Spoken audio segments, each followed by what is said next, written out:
गौर आणि भोसा या जोड रस्त्यात अतिशय चांगले काम केल्याबद्दल गुत्तेदार, गौरचे सरपंच, भोसेचे सरपंच यांच्या तर्फे नारळ फोडण्यात येत आहे। गुत्तेदाराचे स्वागत आणि गुत्तेदाराचे स्वागत, सगळ्याचे स्वागत, टक्केवारी खाणाराचे पण स्वागत। तर हे आज पोळ्याचा दिवस आहे, तरी गौर भोसा येथील शेतकरी सगळे जमा झालेले आहेत। रस्त्याची क्वालिटी बघा, हे रस्त्याची क्वालिटी बघा, खड्डा निम्मा अर्धा रस्ता धुवून गेला। अनेक वेळा तक्रारी करून सुद्धा गुत्तेदाराबरोबर उचित घालून सुद्धा गुत्तेदारानं काम चांगलं केलेलं नाही। नमस्कार, आज भोसा ते गौर या रस्त्यावर आम्ही सगळे गावकरी थांबलेलो आहोत, भोसा गौरचे। तर ह्या रस्ता भोसा ते गौर जे रस्ता झालेला आहे, मुख्यमंत्री ग्राम सडक योजनेमधून झालेला आहे। हा रस्ता ग्राम सडक योजनेमधून झालेला रस्ता पहिल्याच पावसात त्याची अशी दुर्व्यवस्था झालेली आहे। या दुर्व्यवस्था हे बघू शकता तुम्ही व्हिडिओ मध्ये। आणि गुत्तेदाराने असल्या क्वालिटीचा नंबर 1 काम केल्यामुळे आज आम्ही आमच्या गावकऱ्यांतर्फे आम्ही नारळ फोडलेला आहे। तर त्याचं स्वागत आहे गुत्तेदाराचं। तर हे तेरणाकाठचं गाव आहे, इथून भोसा गावातून गौरला 50 ते 100 विद्यार्थी रोज शाळेत ये जा करत असतात आणि रस्त्याची अशी दुर्व्यवस्था झालेली आहे।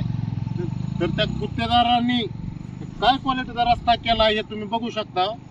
अजून जर पाऊस असाच चालू राहिला तर या 2 दिवसात रस्ता संपर्क तुटण्याची शक्यता आहे दोन्ही गावची आणि विद्यार्थ्याचं नुकसान होऊ शकतं। तर लोकप्रतिनिधींनी एवढंच विनंती आहे की ह्याकडे ह्या गुत्तेदाराला लवकरात लवकर तुमच्यातर्फे तुम्ही बी लक्ष द्यावं।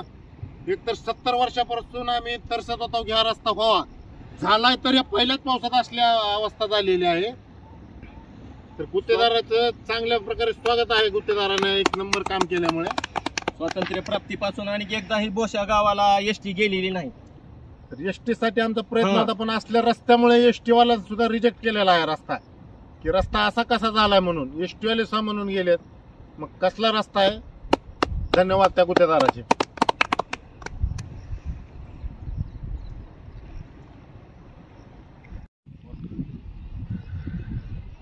तेरणा नदी काठी भोसा आणि गौर ह्या रस्ता झालेला आहे। या रस्त्याचं जे वध आहे ती वध खाणलेली आहे आणि त्यामुळं हा तयार झालेला रस्ता अगदी कुचकामी झालेला आहे। 1-2 दिवसामध्ये आणखीन जर पाऊस पडला तर हा पूर्ण रस्ता उकडून जात आहे।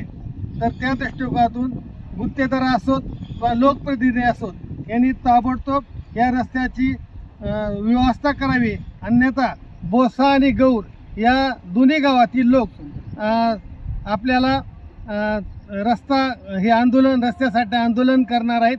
तर त्या दृष्टिकोनातून या ठिकाणी गुत्तेदार, लोकप्रतिनिधी यांनी ताबडतोब लक्ष घालून ही जी दुरावस्था रस्त्याची आहे ती दुरावस्था थांबवावी अशी विनंती या दोन्ही गावातील लोकांनी केलेली आहे।